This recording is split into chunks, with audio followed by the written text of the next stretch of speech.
কবিতা এক একদিন, কবি সুনীল গঙ্গোপাধ্যায়। এক একদিন সুনিশ্চিত চোখ খুলে ঘুম ভাঙে, সে এক অন্যরকম জাগরণ, যেন পাহাড়ি নদীর কিনারায় একা বসে থাকা। তখন আকাশ আমার দিকে তাকায়, বারান্দার ফুল গাছটার প্রতিটি পাতা আমাকেই দেখে। পৃথিবী নিস্তব্ধ এবং আর কোথাও কোনো মানুষ নেই।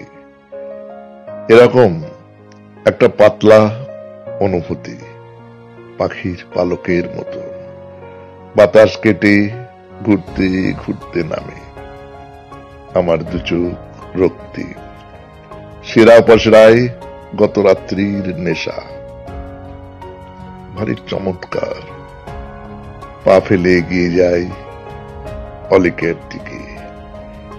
আমি চেনা জায়গায় নেই, আমি কোথায় আমি জানি না।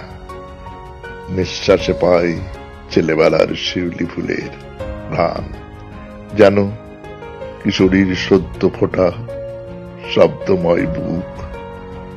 এইসব দিন এক জীবনে একটি দুটি বাড়ি আসে, তখন এই বিশ্ব অনায়াসেই অন্য কারোকে দান করা যায়।